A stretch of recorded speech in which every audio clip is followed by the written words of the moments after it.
से इतने ज़्यादा अभ्यस्त हो जाते हैं, नमोकार मंत्र की साधना में इतने ज़्यादा अभ्यस्त हैं कि बाहर कितने भी कुछ कोलाहल चल रहे हो वो नमोकार का ध्यान कर सकते। अनुभव का विषय बता रहा हूँ, ये हमारा भी अनुभव है। चाहे नगाड़े बज रहे हो, देखो नींद अपन लेते हैं, कईयों की नींद होती है, ऐसे सोते हैं कि बाहर नगाड़े भी बजेंगे तो भी उठते हैं नहीं है। उनमें से हम एक है, कुछ नहीं होता है। जितनी देर की नींद लेना है, बाहर चाहे कुछ भी हो जाए सुबह ही मालूम पड़ता है कि क्या हुआ।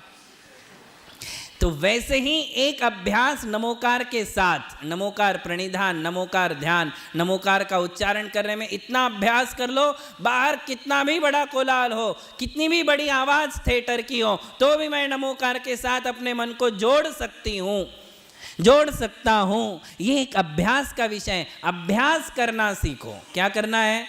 अभ्यास करना है। जब ऐसे लगता है कि सब कुछ सुरक्षित है, सिक्योर है, दरवाजे बंद है, सब बंद है, मैं आंखें बंद करके जा सकता हूँ, अपने आप को तीसरी दुनिया में, दूसरी दुनिया में ले जाने का एक अभ्यास करवाइए।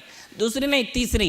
एक तो दुनिया है बाहर की, एक संसार है अंदर का। इन दोनों प्रकार के संसारों से उठकर तीसरी दुनिया में अपने मन को जोड़ने का अभ्यास करो कि मैं किसी भी समय अपने आप को नमोकार से कनेक्ट कर सकता हूँ। जैसे नेट से आप कनेक्ट करते हो, कहीं भी कनेक्ट हो जाते हो, हो जाते कि नहीं? जिससे चाहो, जहाँ चाहो तुम कनेक्ट हो सकते हो। वैसे ही अपना मन भी एक इंटरनेट है। मन के भी असंख्यात विचारधाराएं हैं। सारे विचारों को छोड़ करके मैं अपने आप को सिद्ध शिला से कनेक्ट कर सकता हूँ, मैं अपने आप को समो शरण से कनेक्ट कर सकता हूँ, मैं अपने आप को योगी मुनियों की तरफ ले जा सकता हूँ। वहाँ अपने आप को कनेक्ट करने का एक अभ्यास करिए। और ये अभ्यास धीरे धीरे धीरे धीरे बढ़ाने से होता है, एकदम से होने वाला नहीं है।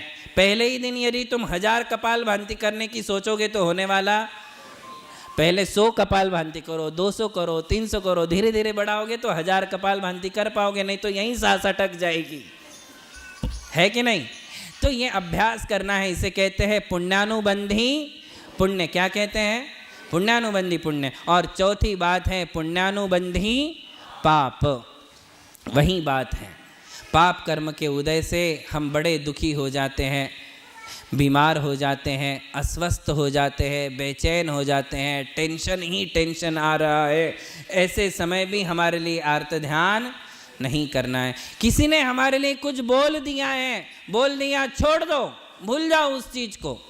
यदि उसने मुझे कुछ बोला है, वो तुमने अपने मन को लगा लिया, तुम्हारा कुछ पाप कर्म का उदय आया है, इसलिए कुछ अनबन हो रही है, अनबन में कुछ बोलाचाली हो गई है। अब वो बोलाचाली होने के बाद, अब देखो आदमी जो है कैसी मूर्खता का प्रदर्शन करता है। वो जो है यहाँ 2 मिनट के लिए कुछ हो गया, उस 2 मिनट को हम कितना बढ़ाते हैं, उसको तुरंत बंद नहीं करना जानते। इसको भी सीखो कि अब बोलाचाली हो गई है, अब उस प्रकरण को आगे नहीं बढ़ाना, वहीं उसको खत्म करने की सोचो। और क्या करो, क्या करते हैं जनरली, क्या करते हैं, बैठे बैठे सोचते उसने मुझे ऐसा बोला है, ऐसा बोला है, मैं उसको ये उत्तर दूंगा, ये उत्तर दूंगा। उसकी भी 4 लोगों में नहीं मैंने निकाली तो मेरा नाम नहीं, मैं भी उसका इंसल्ट करूंगा, मैं भी उसके 4 लोगों के सामने बोल के दिखाऊंगा कि मैं भी क्या चीज हूं। ये विचारधारा चल रही, कर तुम कुछ भी नहीं रहे हो, कुछ भी नहीं कर रहे हो, किंतु ये मानसिक विचारधारा है। इसे कहते हैं पापानुबंधी। ये पाप कराने वाला है।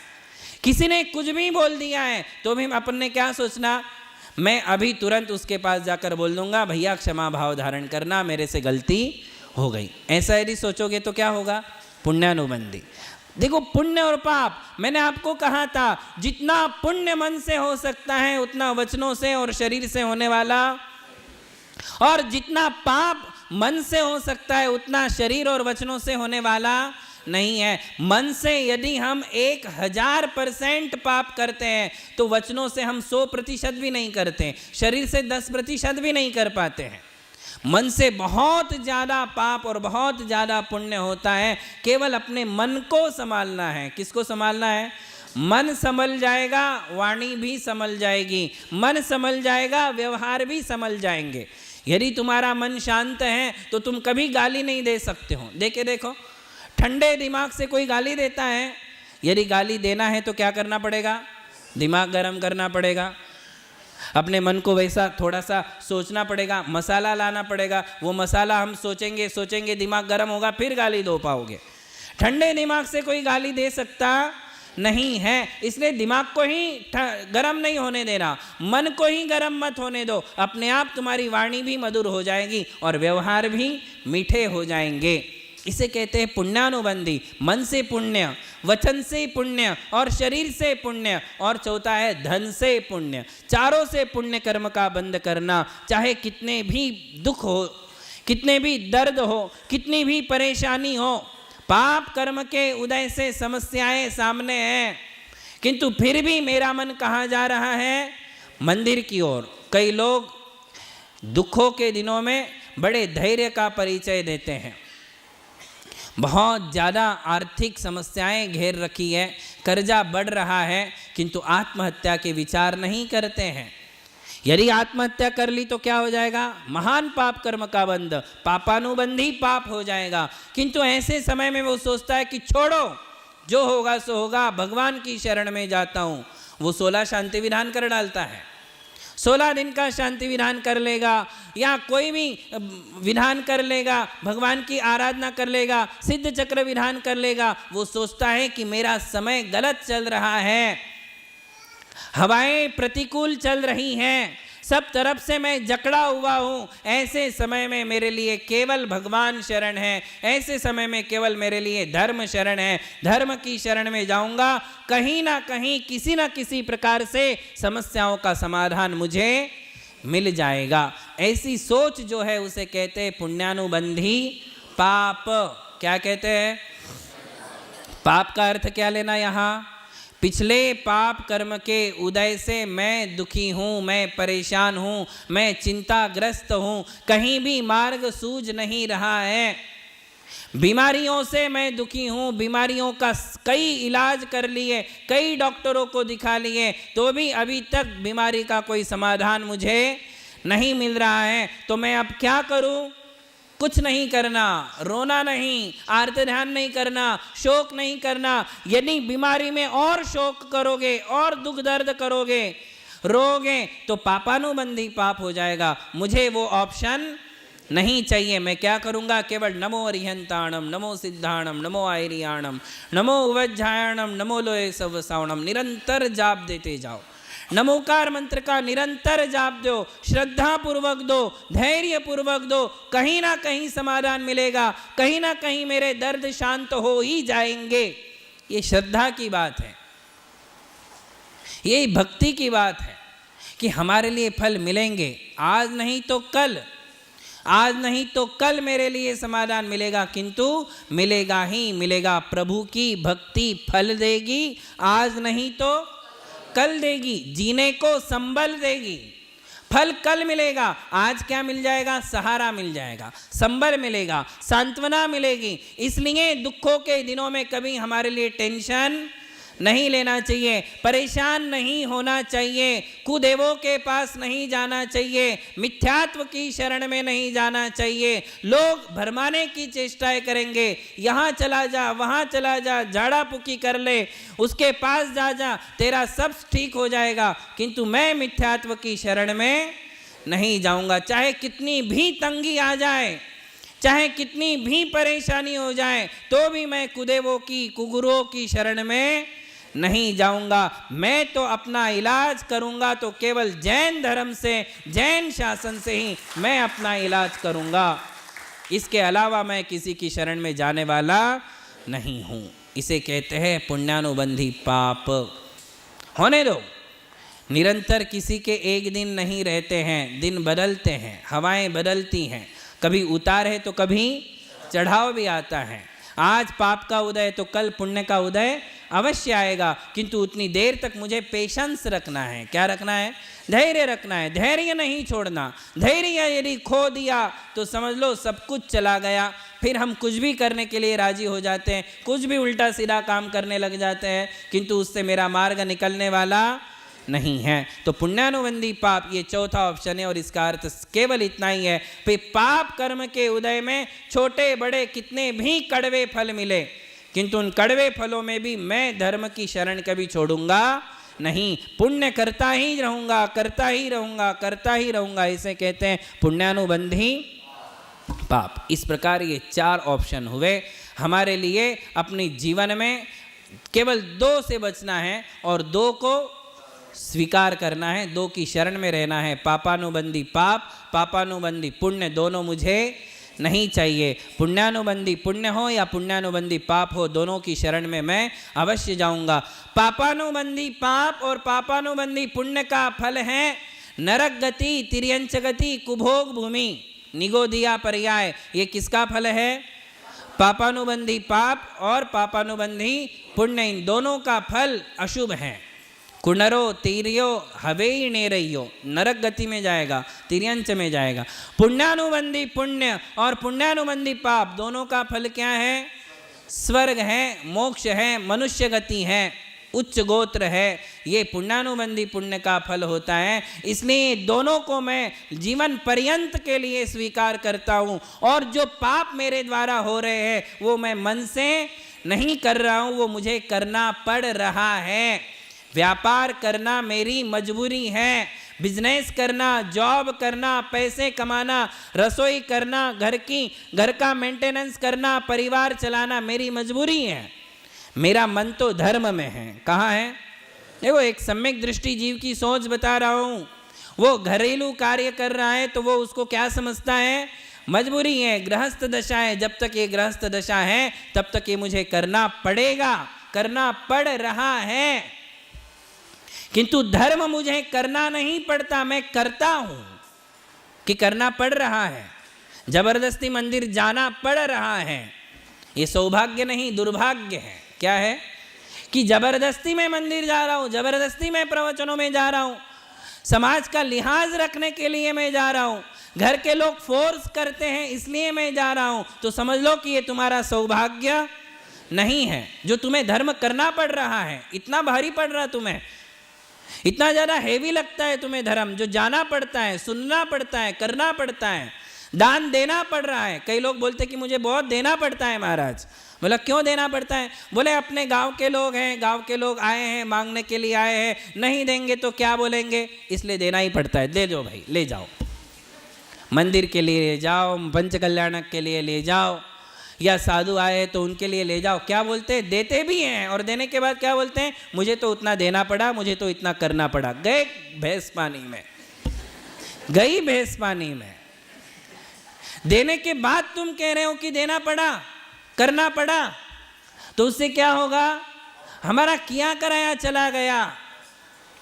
मुझे देना नहीं पड़ा, मैंने दिया। मेरे गांव में मुनि आए हैं, मेरे गांव में चौमासा हो रहा है, इस मुंबई जैसी नगरी में चौमासा हो रहा है, मुझे जाना नहीं पड़ता, मैं रोज जाता हूँ, मैं रोज भगवान के पास जाता हूँ, मैं रोज दान देता हूँ, मुझे देना नहीं पड़ता, मैं देता हूँ। किसी के प्रेरणा की आवश्यकता मुझे नहीं है। ये तो मेरा धर्म है, ये तो मेरा सौभाग्य है, जो मुझे देना ही है, मुझे करना ही है। इसे कहते हैं पुण्यानुबंधी। और जो तुमने लाज लज्जा से दिया है, कहने से दिया है, जो जबरदस्ती दिया है, उसमें तुम्हारे लिए कोई खास विशेष पुण्य का बंध होने वाला नहीं है। इसलिए जब भी दो तो मन से दो, देना पड़े इसलिए कभी मत दो। मन से ही हमारे लिए धर्म करना चाहिए। ये पुण्यानुबंधी पुण्य कहलाता है। ये हमारे लिए आत्म उन्नति का कारण बनता है। ये हमारे लिए मनुष्य गति के साथ साथ समो शरण के दर्शन का कारण बनेगा।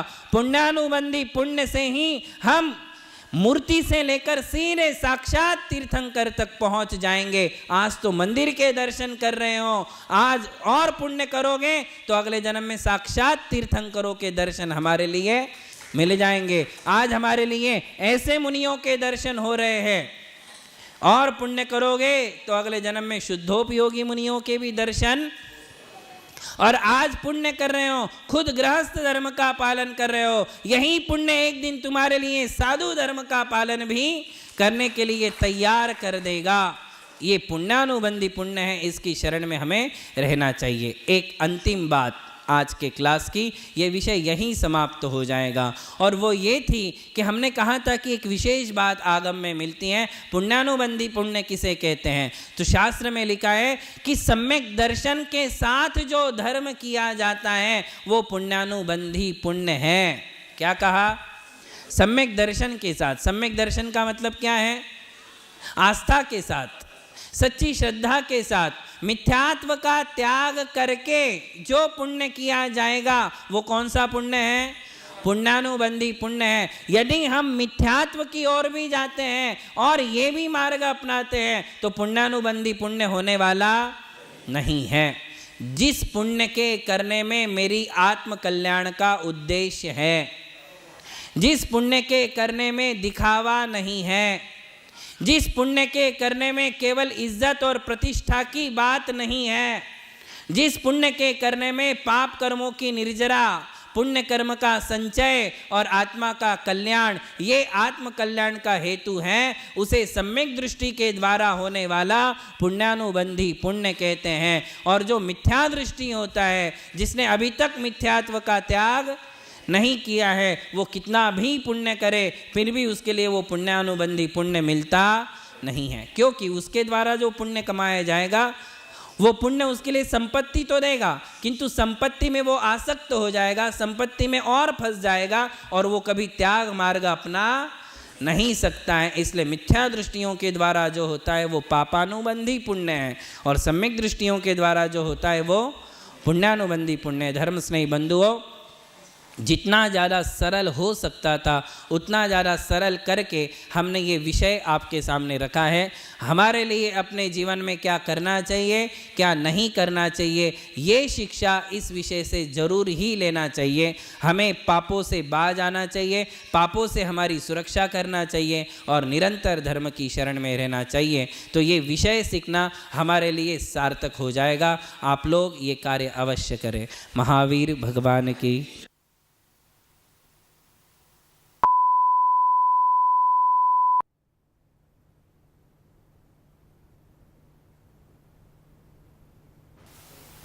आज से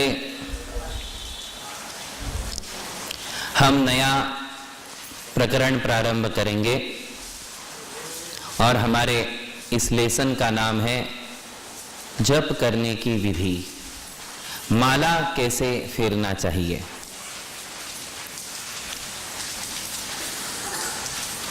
हमने देव दर्शन की विधि सीखी थी, इसी प्रकार आहार दान की विधि भी सीखी थी।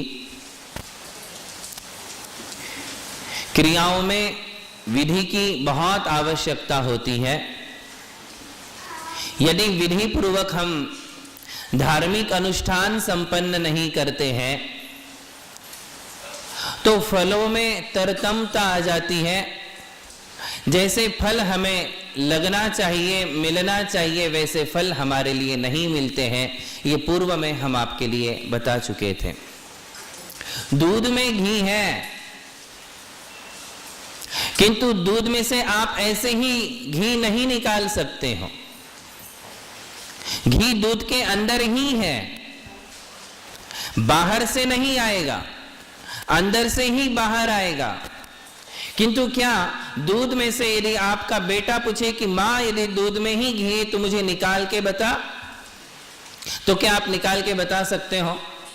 नहीं दिखा सकते हो। दूध के अंदर घी होते हुए भी उसे हम सीधे सीधे नहीं निकाल सकते हैं। उसे निकालने के लिए विधि अपनाना पड़ेगा। दूध को गर्म करना पड़ेगा, जमाना पड़ेगा, मक्खन निकालना पड़ेगा और निकालने के बाद उसमें से फिर घी निकालना पड़ेगा। ये सारी एक प्रोसीजर है, विधि है।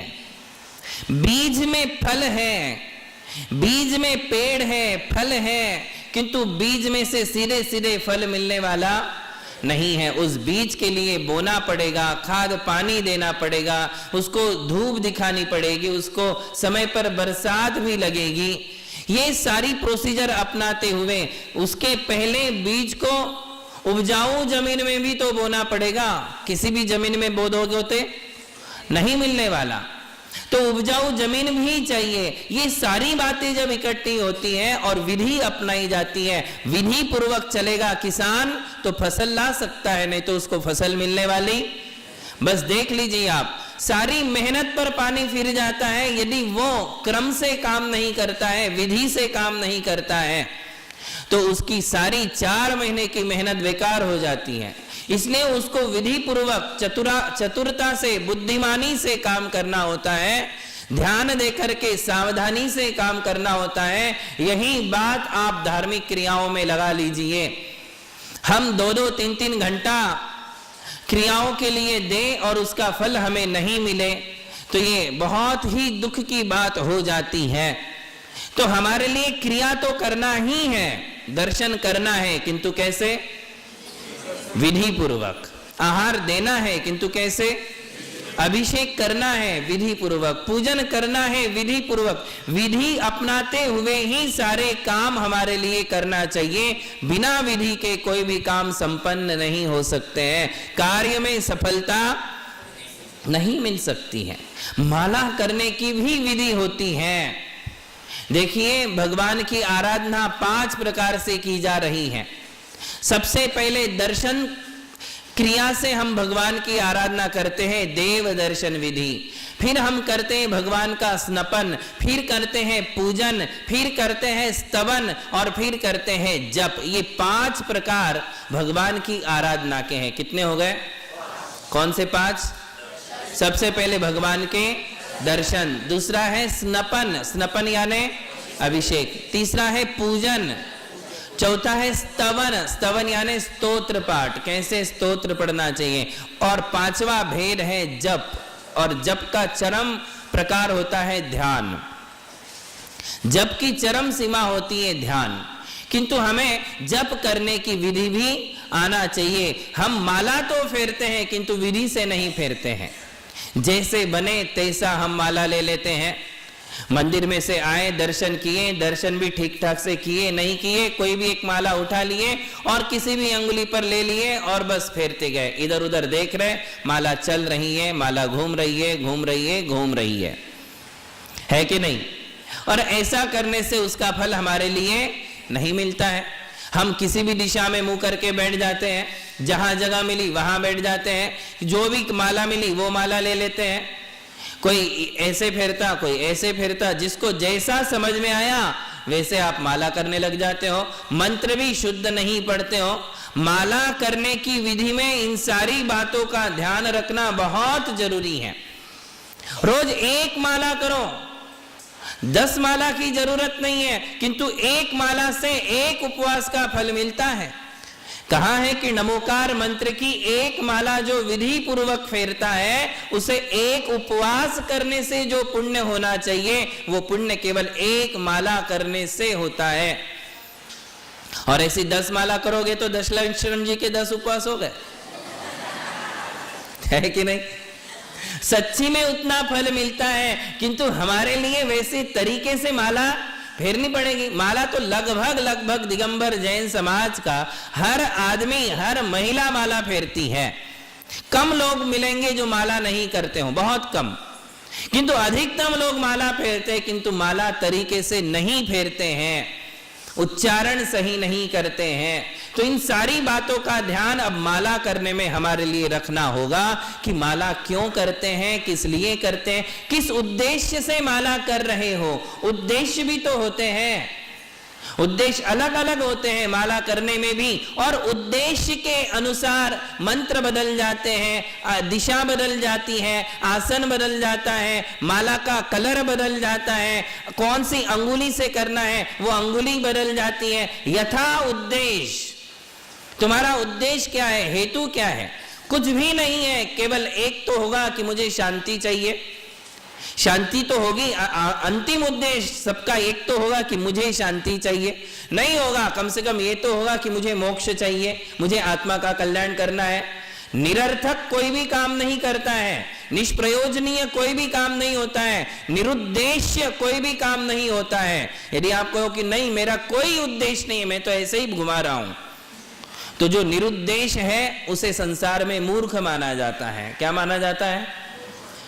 मूर्ख व्यक्ति ही है, पागल व्यक्ति ही होता है जिसका इस संसार में कोई उद्देश्य नहीं है।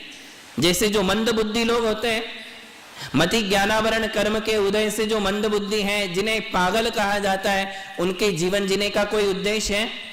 उनके जीवन जीने का कोई ढंग है? क्यों नहीं है? क्योंकि वे मतिमंद हैं। तो वो उद्देश्य रहित जीवन जी रहे हैं, हम उद्देश्य रहित जीवन नहीं जीते। कोई ना कोई उद्देश्य हेतु हमारा सबका है। तो माला करने में भी उद्देश्य है और अभिषेक पूजन आदि करने में भी उद्देश्य है, उद्देश्य होना चाहिए। अब वो उद्देश्य पवित्र है या अपवित्र उद्देश्य है, ये बात अलग हो गई। सांसारिक उद्देश्य है या आत्म कल्याण का उद्देश्य, ये बात अलग हो गई। किंतु निरुद्देश्य कोई क्रिया नहीं होती, कोई ना कोई हेतु तो है ही।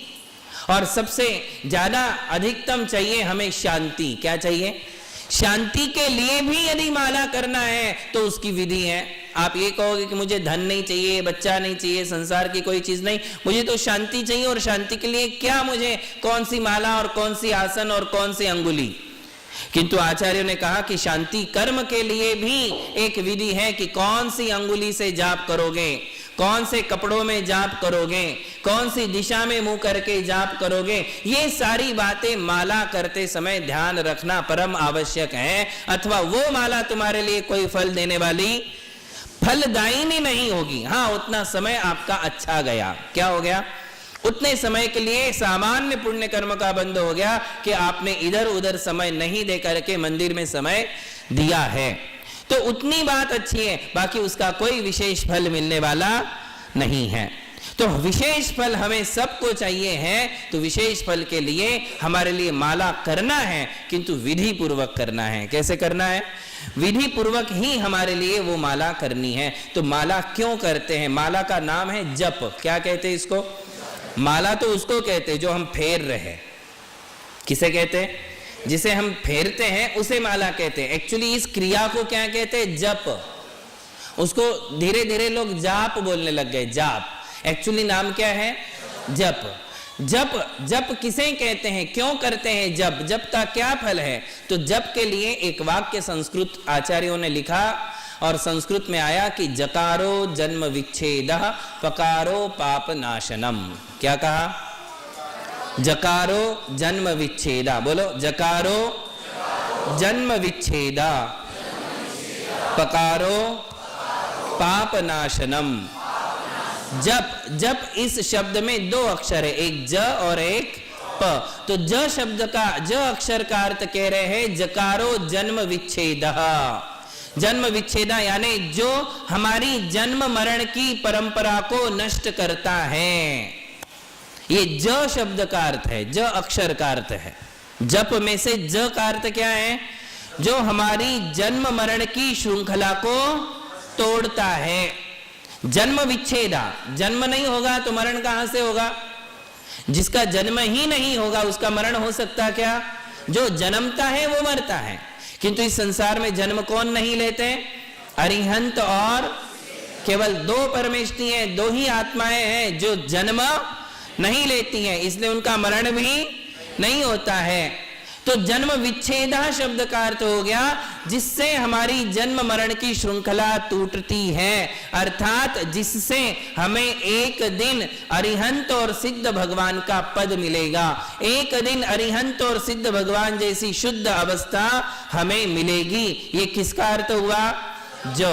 देखो, अब दूसरा अर्थ है पकारो पाप नाशनम।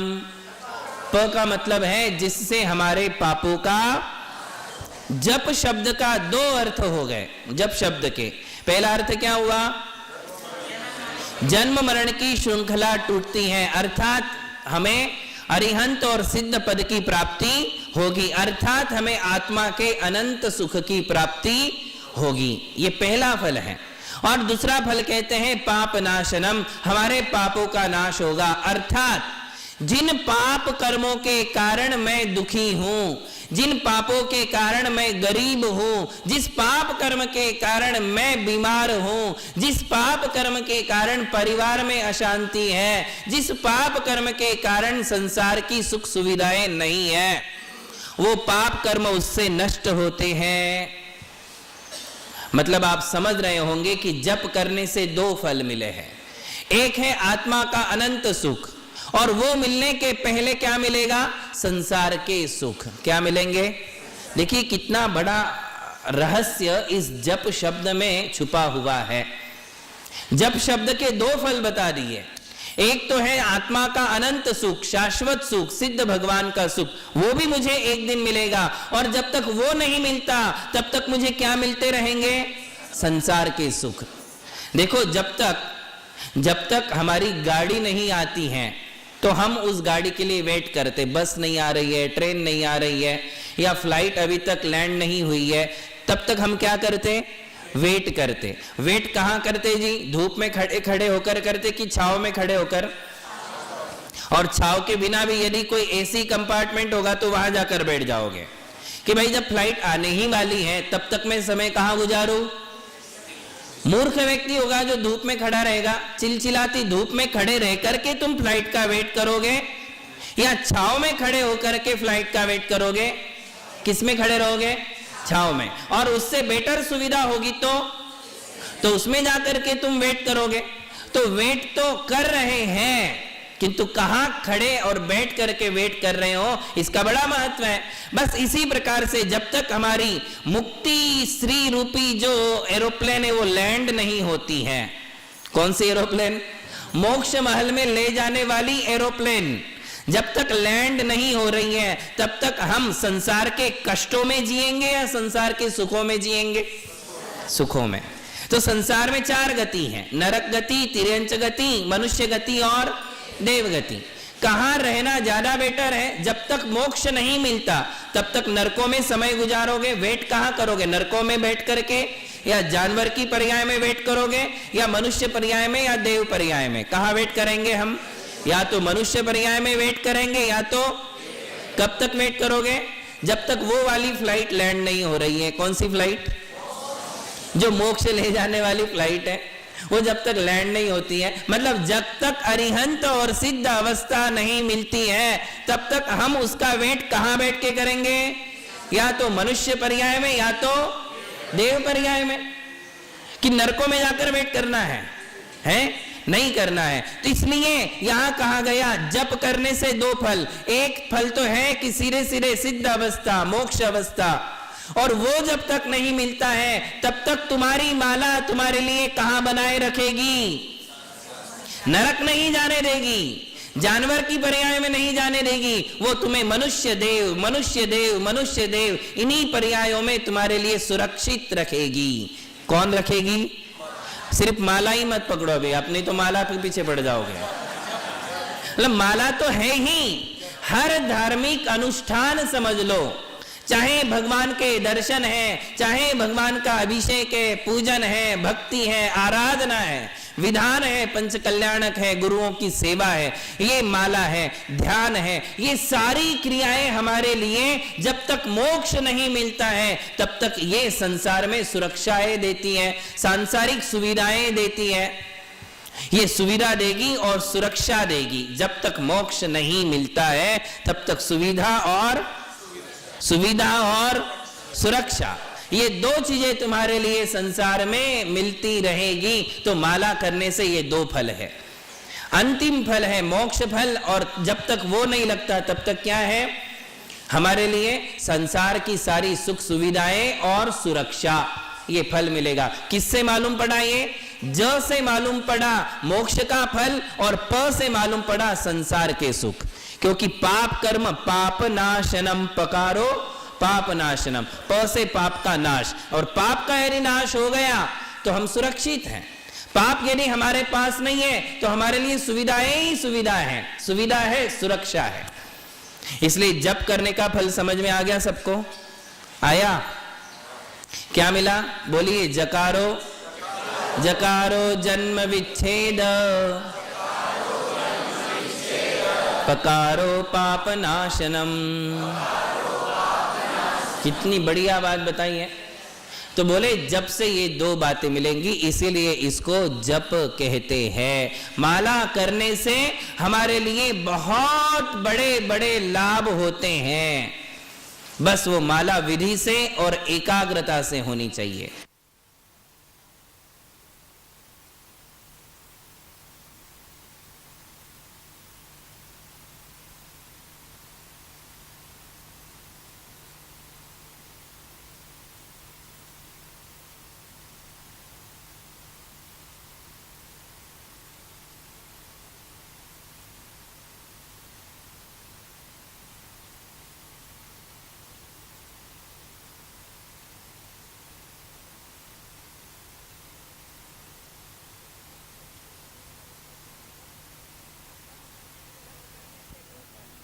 जप करने से दो फल, एक फल तो है कि सिरे सिरे सिद्ध अवस्था, मोक्ष अवस्था, और वो जब तक नहीं मिलता है तब तक तुम्हारी माला तुम्हारे लिए कहां बनाए रखेगी?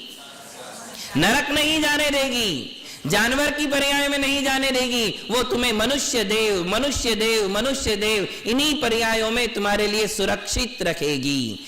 कौन रखेगी? सिर्फ माला ही मत पकड़ो अभी, अपनी तो माला के पीछे पड़ जाओगे। मतलब माला तो है ही, हर धार्मिक अनुष्ठान समझ लो, चाहे भगवान के दर्शन है, चाहे भगवान का अभिषेक है, पूजन है, भक्ति है, आराधना है, विधान है, पंच कल्याणक है, गुरुओं की सेवा है, ये माला है, ध्यान है, ये सारी क्रियाएं हमारे लिए जब तक मोक्ष नहीं मिलता है तब तक ये संसार में सुरक्षाएं देती है, सांसारिक सुविधाएं देती है। ये सुविधा देगी और सुरक्षा देगी। जब तक मोक्ष नहीं मिलता है तब तक सुविधा और सुरक्षा, ये दो चीजें तुम्हारे लिए संसार में मिलती रहेगी। तो माला करने से ये दो फल है। अंतिम फल है मोक्ष फल, और जब तक वो नहीं लगता तब तक क्या है हमारे लिए? संसार की सारी सुख सुविधाएं और सुरक्षा, ये फल मिलेगा। किससे मालूम पड़ा? ये ज से मालूम पड़ा मोक्ष का फल, और प से मालूम पड़ा संसार के सुख। क्योंकि पाप कर्म पाप नाशनम पकारो पाप नाशनम, प से पाप का नाश, और पाप का यदि नाश हो गया तो हम सुरक्षित हैं। पाप यदि हमारे पास नहीं है तो हमारे लिए सुविधाएं ही सुविधा है, सुविधा है, सुरक्षा है। इसलिए जप करने का फल समझ में आ गया सबको? आया? क्या मिला? बोलिए। जकारो जकारो जन्म विच्छेद, पकारो पाप नाशनम। कितनी बढ़िया बात बताई है। तो बोले जप से ये दो बातें मिलेंगी, इसीलिए इसको जप कहते हैं। माला करने से हमारे लिए बहुत बड़े बड़े लाभ होते हैं, बस वो माला विधि से और एकाग्रता से होनी चाहिए। माला या जप किसका किया जाता है? किसका किया जाता है?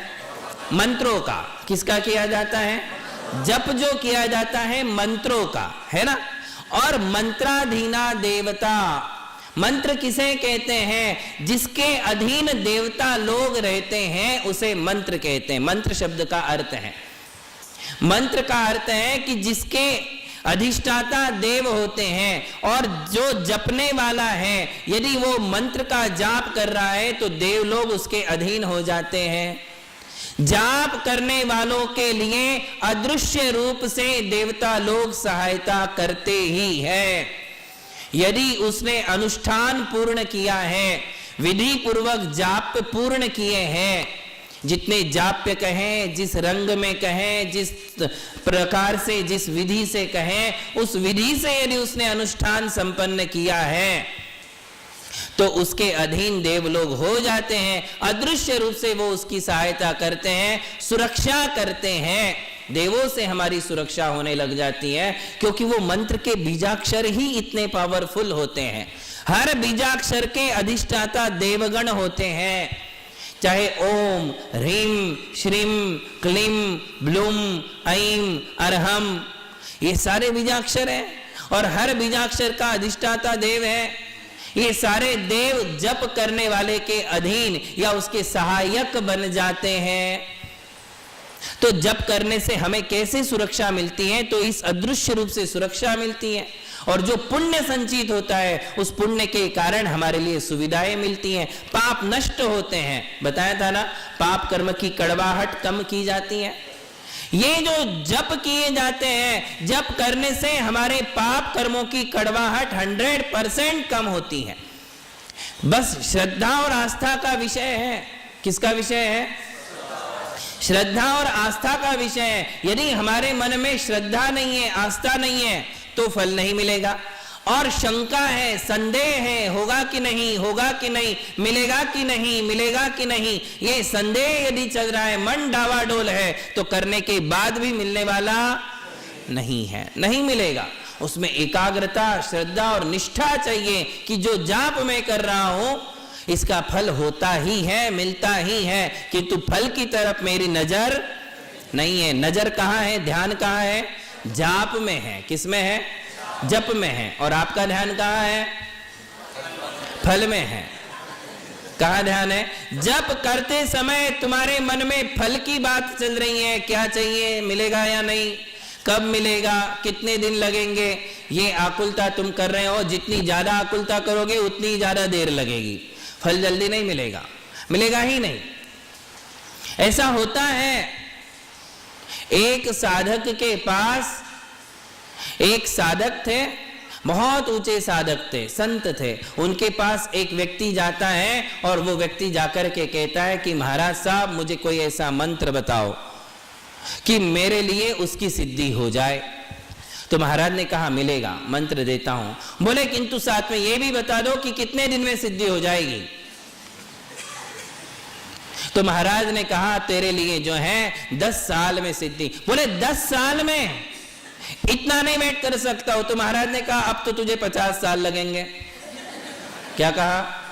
अब 50 लगेंगे। बोले महाराज साहब कृपा करिए, इतना मैं नहीं कर सकता हूं वेट, आप जल्दी से जल्दी बताइए, अति शीघ्रता से कैसे हो सकता है। बोले तेरे लिए 60 साल लगेंगे। मतलब क्या था कहने का? आकुलता। मतलब तेरा ध्यान मंत्र के तरफ नहीं है, तेरा ध्यान भगवान की तरफ नहीं है, तेरा ध्यान उन बीजाक्षरों की तरफ नहीं है, तेरा ध्यान केवल सिद्धि की तरफ है, फल की तरफ है। इसलिए तुझे देर लगेगी और बहुत देर लगेगी। उसने सोचा काम धाम तो कुछ है नहीं, बेरोजगार हूं, चलो इसी में अपना समय स्पेंड करते हैं। उसने महाराज साहब से जाप ली और जाप लेकर के जाप करना प्रारंभ किया। माला मंत्र मिल गया और उसने विधि भी सीख ली, विधि पूर्वक जप करना प्रारंभ किया। और करते समय उसने सोचा जब 10 साल में ही होना है तो क्यों आकुलता करना। अब आकुलता करना ही नहीं, वेट भी करना नहीं, बस अपनी माला में निष्ठा पूर्वक जाप करो। और जब करते करते उसको 3 साल में ही वो सिद्धि हो गई जिसे 10 या 50 साल लगने वाले थे। क्यों ऐसा हुआ? क्योंकि उसने फल की तरफ से अपना मन हटा दिया। आप लोग ये बात समझ लो, हम सबकी स्थिति ये है। क्या स्थिति है? माला करते समय हमारा पूरा ध्यान माला के फल की तरफ है कि फल कब मिलेगा। जितनी ज्यादा आकुलता करोगे फल तुम्हें मिलने वाला नहीं है। आकुलता क्यों कर रहे हो? इसका मतलब मंत्र में विश्वास नहीं है, मिलेगा कि नहीं, ये डावाडोल स्थिति है। और डावाडोल स्थिति जब तक होगी तब तक उसका फल मिलने वाला नहीं है, कभी नहीं मिलेगा। आप थोड़ा सा पद्म पुराण उठाकर देखिए। रावण को सभी लोग बुरा समझते हैं, किंतु रावण ने कैसे जाप किए थे, कैसी साधना की थी, ऐसी एकाग्रता, ऐसी निष्ठा थी, ऐसी तल्लीनता थी कि उसके माता पिता का मतलब वहां के जो यक्ष जाति के देव थे उन्होंने सोचा कि इसकी एकाग्रता को भंग करके देखे तो ये कितना अडिग है। यक्ष जाति के देवों ने उसके भाई के, उसके माता का और पिता का धड़ ला करके सामने रख दिया। धड़ एक मैजिक किया।